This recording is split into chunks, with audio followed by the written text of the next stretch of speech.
ए का मान 5 और बी का मान 3 है, ठीक। तो आप इसको समानुपात में अगर कोई कहे लिखने के लिए तो आप कैसे लिखेंगे कि ए अनुपात बी, ठीक, और बराबर 5:3, ठीक। तो आई होप कि आपको समझ में आ गया होगा कि रेशियो और प्रोपोर्शन में क्या अंतर है और दोनों किस प्रकार से समान हो सकते हैं।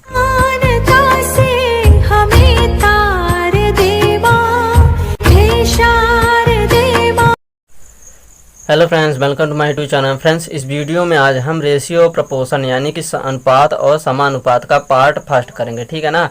पिछली वीडियो में मैंने मैथ की सीरीज में आपका एवरेज का सारा टाइप यानी कि कुल 8 से 9 टाइप मैंने आपको सारे एवरेज के क्वेश्चन कॉन्सेप्ट सब कुछ मैंने क्लियर कर दिया, ठीक। अब हम मैथ के नेक्स्ट सीरीज में रेशियो प्रोपोर्शन चैप्टर स्टार्ट करेंगे। आज यह पार्ट फर्स्ट होगा। इसमें हम क्या करेंगे कि बेसिक कॉन्सेप्ट को हम क्लियर करेंगे, ठीक, क्योंकि एज यू नो कॉन्सेप्ट है तो क्लियर है, ठीक। तो चलिए स्टार्ट करते हैं। देखिए फ्रेंड्स, हम पहले रेशियो प्रोपोर्शनल को थोड़ा देख लेते हैं कि आखिर यह है का। देखिए रेशियो जो होता है, ठीक है ना, जैसे मैं यहाँ पे लिखता हूँ ए अनुपात बी, ठीक है, क्लियर है। तो ये जो है रेशियो है, इसको हम कैसे लिख सकते हैं कि ए बटे बी। यहाँ तक तो आपको पता ही होगा। और यहीं प्रोपोर्शन की बात करें, अगर हम प्रोपोर्शन की बात करें यानी कि समानुपात, ठीक है ना, इसका मतलब क्या होता है कि ए अनुपात बी तो होगा, साथ ही ये देखिए प्रोपोर्शन का चिन्ह लग जाएगा। तो यहाँ से जैसे हम लिख दिए बी ए अनुपात बी हो गया और सी अनुपात डी हमने लिख दिया, ठीक। अब देखिए इसका मतलब क्या हुआ कि ए बटे बी, ठीक, और बराबर समानुपात का मतलब क्या होता है कि बराबर यानी कि समान होगा, ठीक, सी अनुपात डी। अब देखिए यहाँ से एक चीज़ समझिए कि ए का मान जो है वो सी के बराबर है और बी का मान क्या है, डी के बराबर है। यहाँ से क्लियर है। अभी मैं यहाँ पे आपसे ये कह दूं कि ए का मान 5 और बी का मान 3 है, ठीक। तो आप इसको समानुपात में अगर कोई कहे लिखने के लिए तो आप कैसे लिखेंगे कि ए अनुपात बी, ठीक, और बराबर 5:3, ठीक। तो आई होप कि आपको समझ में आ गया होगा कि रेशियो और प्रोपोर्शन में क्या अंतर है और दोनों किस प्रकार से समान हो सकते हैं। कॉन्सेप्ट देखते हैं। अब चलिए देखिए हम रेशियो को पहले समझ लेते हैं, ठीक। तो पहली चीज़ रेशियो में आपको मैं बता देता हूं कि सिंपल रेशियो आप कैसे निकालेंगे, ठीक। जैसे मान लीजिए मैंने यहाँ पे लिखा ए अनुपात बी, ठीक। अब यहाँ पे जैसे मैं इसका मान लिखता हूँ 25 और रेशियो में लिखता हूँ 15, ठीक। अभी ये देखिए सरल अनुपात नहीं है, तो इसको आप सरल अनुपात में कैसे कन्वर्ट करेंगे, ठीक। अब देखिए यहाँ पे जो संख्याएँ आएगी, यहाँ पे अनुपात तो होगा ही, यहाँ पे ऐसी संख्याएँ आपको लानी है कि जो कटे ना इनडायरेक्टली, ठीक। और डायरेक्टली मैं अगर कहूँ तो इसका जो HCF है, ठीक है ना, इसका जो HCF होना चाहिए, ठीक, वो क्या होना चाहिए, 1 होना चाहिए, ठीक। तो आपको ऐसी संख्या से काटना है, ठीक। अब जैसे देखिए ये भी देखिए 5 से जा रहा है और ये भी 5 से जा रहा है, तो हम काट देते हैं। तो देखिए 5 25 और 5 15, क्लियर है। अभी मान लीजिए यहाँ पे ए रेशियो का मान, हम ए रेशियो बी का मान या मैं यहाँ पे ले लूँ 8:4, ठीक। अब मैं इसको अगर काटूँ, अगर 2 से काटूँ, देखो 2 चौको 8, 2 दूनी 4, क्या ये मेरा सरल अनुपात है? तो आप कहेंगे नहीं, ये सरल अनुपात नहीं है। क्यों? क्योंकि इन दोनों का HCF अभी 1 नहीं आया, ये अभी और कटेगा, ठीक। तो जब तक कटेगा तब तक काटेंगे, ठीक। तो देखिए 2 से फिर से जा रहा था, यानी कि 2 दूनी 4 और 2 1 कम 2, यानी कि 2:1। इसका क्या हो जाएगा, सरल अनुपात 8:4 का। आई होप कि आपको सिंपल रेशियो कन्वर्ट करते हुए बन जाए, बहुत ही इंपॉर्टेंट चीज़ है, ठीक है ना। तो चलिए अब नेक्स्ट कॉन्सेप्ट देखते हैं। फ्रेंड्स, एक चीज़ और आप यहाँ से समझ लीजिए, जैसे मैं लिखता हूँ ए अनुपात बी, ठीक। अब देखिए ए का मान हमने दे दिया यहाँ से 5 किलोग्राम, क्लियर है। और बी का मान मैंने दे दिया यहाँ पे 7 लीटर, ठीक। तो आप मुझको ये बता दीजिए, अब जैसे देखिए एक क्वेश्चन आपसे आ गया, अब आपसे ऑप्शन में पहला मान लीजिए ऑप्शन दे दिया कि यह सही है, ठीक। दूसरा दे दिया सही हो सकता है, तीसरा ऐसे मतलब करके दे दिया, एक में दिया है कि यह पॉसिबल नहीं है। तो आप कौन सा टिक करेंगे? तो ध्यान रखिएगा हमेशा जब भी क्वांटिटी अलग अलग होगी, ठीक है ना, बहुत इंपॉर्टेंट चीज़ है, जब भी क्वांटिटी अलग अलग होगी तो आप हमेशा नॉट पॉसिबल, ठीक है ना, नॉट पॉसिबल वाले पे टिक करके आएंगे, क्लियर है। तो चलिए नेक्स्ट देखते हैं। रेशियो में ही हम नेक्स्ट कॉन्सेप्ट को डिस्कस कर लेते हैं। तो मान लीजिए जैसे लिखा है ए रेशियो बी का, आपको बताना है इसका इनवर्स रेशियो, ठीक, इनवर्स रेशियो, ठीक। या फिर इसी को आप कह दीजिए रेसिप्रोकल रेशियो, ठीक है ना, रेसिप्रोकल रेशियो, या फिर इसी को हिंदी में क्या कह देंगे आप, विलोमानुपात, ठीक। अब देखिए ए रेशियो बी का आपका या तो इन्वर्स पूछेगा या रेसिप्रोकल या फिर विलोमानुपात, ठीक। तो क्या हो जाएगा, जस्ट इसी का उल्टा, यानी कि बी रेशियो ए हो जाएगा। यानी कि अगर ए बटे बी लिखा है और आपसे पूछ रहा है कि इसका विलोमानुपात क्या होगा, तो आप क्या बताएंगे, बी रेशियो ए, ठीक। अब देखिए रेशियो का एक फॉर्म और होता है, उसको भी मैं आपको बता देता हूँ, ठीक। जैसे कहीं भी लिखा है कि ए की इनकम, ठीक है ना, ए की इनकम, ठीक, का 2 गुना बी की इनकम है, ठीक है ना, ए की इनकम का 2 गुना बी की इनकम है। तो इसको आप कैसे रिप्रेजेंट करेंगे? अब देखिए रेशियो का मतलब ही होता है क्या कि रिप्रेजेंट करना, ठीक है ना। अगर किसी को आप बटे के फॉर्म में रिप्रेजेंट कर दिए तो वो भी रेशियो है, ठीक। अब देखिए जैसे ए की इनकम का 2 गुना यानी 2 गुना यानी ए की इनकम का 2 गुना बराबर है क्या बी की इनकम, ठीक। अब इसको आप रेशियो के फॉर्म में कन्वर्ट करिए तो क्या हो जाएगा ए रेशियो बी यानी कि ए अपॉन बी बराबर क्या हो जाएगा 1/2। तो ये भी तो रेशियो है। तो कुल मिलाकर रेशियो को मतलब क्या होता है कि रिप्रेजेंट करना। अगर कोई लैंग्वेज लिखा है उसको आप रेशियो के फॉर्म में रिप्रेजेंट कर लिए तो उससे आपका क्वेश्चन बहुत ही आसानी से हो जाएगा। आप देखिए यहाँ से ए का मान 1 है और बी का मान 2 यानी कि ए की इनकम का 1 गुना मतलब जितना ए कमाता है उससे 2 गुना बी कमाता है, वही चीज़ यहाँ भी लिखा है। क्लियर है? तो चलिए नेक्स्ट कॉन्सेप्ट देख लेते हैं।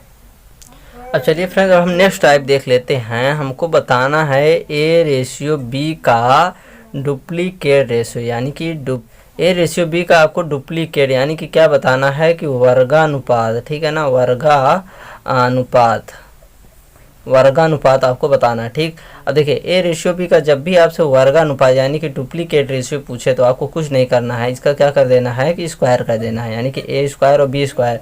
अगर मैं एग्जांपल की बात करूं ए रेशियो बी आपको अगर दिया है 5:4, ठीक, तो इसका क्या होगा वर्गानुपात क्या हो जाएगा आपका, क्या हो जाएगा वर्गानुपात 25 और 4 चौक 16 कर देंगे, ठीक। तो ये आपका हो जाएगा वर्गानुपात, ठीक। अब देखिए नेक्स्ट कॉन्सेप्ट आपके सामने आ जाता है कि ए रेशियो बी का आप क्या निकाल लीजिए सब डुप्लीकेट, ठीक है ना, सब डुप्लीकेट रेशियो, ठीक है। क्लियर है? अब देखिए जब भी आपसे ए रेशियो बी का सब डुप्लीकेट पूछे, ठीक, तो आपको वर्गानुपात का आपको क्या कर देना है जस्ट उल्टा यानी कि देखिए यहाँ पे ए रेशियो बी था तो ये क्या हो जाएगा root A ratio root B यानी कि अगर ए रेशियो बी का मान आपको दे रखा है 225 और यहाँ पे मान लीजिए 49 दिया है तो सब डुप्लीकेट रेशियो क्या हो जाएगा इसका आप रूट ले लेंगे यानी कि 225 और रूट में यहाँ रेशियो लगा देंगे और रूट में 49 यानी कि आपका हो जाएगा 15 अपॉन यानी कि 15:7, ठीक, 7। क्लियर है? नेक्स्ट कॉन्सेप्ट देखिए। अब देखिए फ्रेंड्स इसी में आपसे क्या पूछा जाता है ए रेशियो बी का आपसे ट्रिप्लीकेट रेशियो पूछा जाता है, ठीक है ना, ट्रिप्लीकेट रेशियो, ठीक। अब देखिए ट्रिप्लीकेट रेशियो यानी कि क्या होता है घनानुपात, ठीक। घनानुपात में आपसे सिंपल वही होगा जो आपने वर्गानुपात में किया था, ठीक है ना, यानी जैसे ए रेशियो बी का आपको ट्रिप्लीकेट रेशियो निकालना है तो आप क्या करेंगे ए क्यूब और अनुपात में क्या कर देंगे बी क्यूब, ठीक। और इसी तरह से देखिए आपका सब ट्रिप्लीकेट रेशियो भी हो जाए। सब ट्रिप्लीकेट रेशियो में क्या हो जाएगा ए क्यूब जो था ना उसको आपको रूट क्यूब में कर देना है, ठीक है ना, और रूट में क्या कर देना है अनुपात में बी का रूट क्यूब कर देना है। तो ये आपका सब ट्रिप्लीकेट रेशियो यानी कि घन मूलानुपात। आई होप कि आपको इतना सब कुछ समझ में आ गया होगा। अब चलिए नेक्स्ट देखते हैं।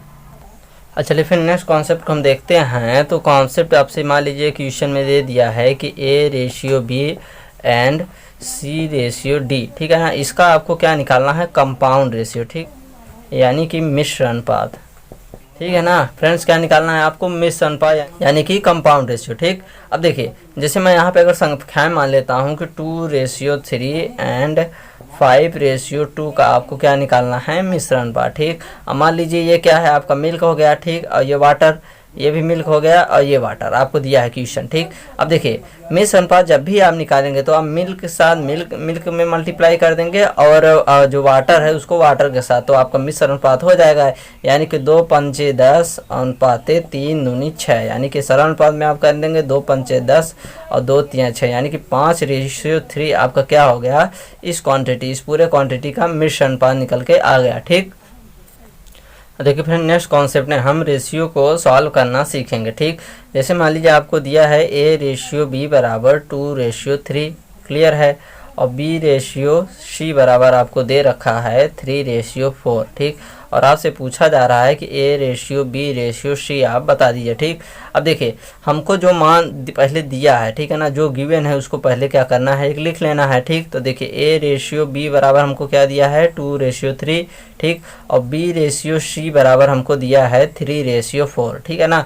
अब देखिए फ्रेंड्स इसको करने के बहुत सारे तरीके होते हैं, आप चाहे तो डायरेक्टली मल्टीप्लाई करके भी कर सकते हैं या फिर मैं एक सरल तरीका बताने जा रहा हूँ उसको आप फॉलो करिए, ठीक। अब देखिए यहाँ पे बी है, यहाँ पे बी है, ठीक है ना, मतलब कि बी यहाँ पे भी है और यहाँ पे भी है, सी ए यहाँ है सी यहाँ पे, ठीक। अब देखिए बी यहाँ पे कितना दिया है 3 है ना, बी का मान यहाँ पे कितना है 3 है, और यहाँ पे बी का मान कितना है 3 है, मतलब कि बैलेंस है, कोई भी दिक्कत वाली बात नहीं है।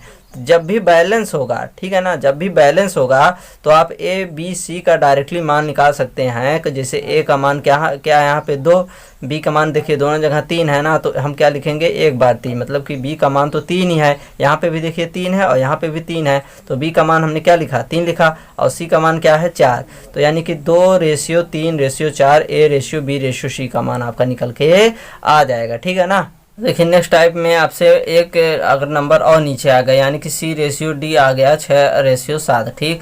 तो अब देखिए बी का मान तो यहाँ तो बराबर है 3 और 3, ठीक, और हमसे पूछ रहा है A:B:C:D आपसे पूछ रहा है, ठीक। और यहाँ पे देखिए सी का मान देखिए अलग अलग है, यहाँ पे 4 है तो यहाँ पे 6 है, तो देखिए इनको हमको बराबर करना होगा। अगर सी यहाँ पे 4 है तो या तो यहाँ भी 6 हो जाए, ये भी 6 बराबर, यहाँ पे सी है 6 है तो ये भी 6 हो जाए, ये दोनों बराबर हो जाए, लेकिन ऐसे तो संभव नहीं है। तो हम बराबर रखने के लिए क्या कर दें, इसमें अगर हम 2 का गुणा कर दें, यानी कि 6 दूनी कितना हो जाएगा 12, ठीक, और इस 4 यहाँ पे है, इसको भी 12 बनाना पड़ेगा, तो इसमें हम क्या कर दें 4 3 12 यानी कि 3 का गुणा कर दें, ठीक। अब देखिए यहाँ पे क्या हुआ, ए का मान हमारे पास कितना है 2 है, ये सही, ठीक है, क्लियर है। फिर बी रेशियो का मान देखिए यहाँ से कितना है, यहाँ पे देखिए 3 है, और यहाँ पे क्या हो गया, यहाँ पे तो देखिए 3 था ना, और यहाँ पे क्या होगा 3 3 9 हो गया, 9 हो गया, तो इसमें भी देखिए हमको 3 का गुणा करना पड़ेगा, क्लियर है। तो देखिए यहाँ से ए का मान अब बदल जाएगा, यानी कि 3 दूनी 6 हो गया, ठीक, ए का मान क्या हो गया 6 हो गया, क्लियर है। और यहाँ से देखिए बी का मान क्या होगा, देखिए यहाँ पे 3 3 9, और यहाँ पे भी देखिए 3 3, यानी कि बी का मान कितना हो गया 9 हो गया, ठीक। और सी का मान देखिए यहाँ पे क्या 4 3 12, और यहाँ पे देखिए 6 दूनी 12, यानी सी का मान क्या हो गया 12 हो गया, क्लियर है। और डी का मान क्या होगा 7 दूनी 14, यानी कि 14। तो ये आपका क्या हो जाएगा राइट आंसर हो जाएगा, A:B:C:D का मान। आई होप कि आपको क्लियर हो गया होगा। देखिए फ्रेंड, रेशियो प्रोपोर्शन में जितने सारे मतलब मेन कॉन्सेप्ट थे उसको मैंने आपको बता दिया है। अब इसके बाद हम क्वेश्चंस को करेंगे, बहुत सारे टाइप के अलग अलग टाइप के क्वेश्चन करेंगे, ठीक है ना।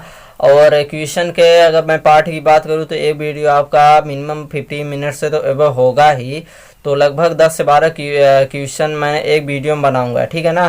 तो लगभग आपका 7 से 8 पार्ट बन जाएगा वीडियो का, अगर मैं सारे क्वेश्चन को डिस्कस करूंगा। सारे क्वेश्चन को डिस्कस करेंगे, कुछ भी छूटने नहीं पाएगा, ठीक है ना। और इसके अलावा और जो कुछ कॉन्सेप्ट है तो वो आपके वीडियो में क्लियर हो जाएंगे, ठीक है ना। तो चलिए मिलेंगे नेक्स्ट वीडियो में, तब तक के लिए धन्यवाद।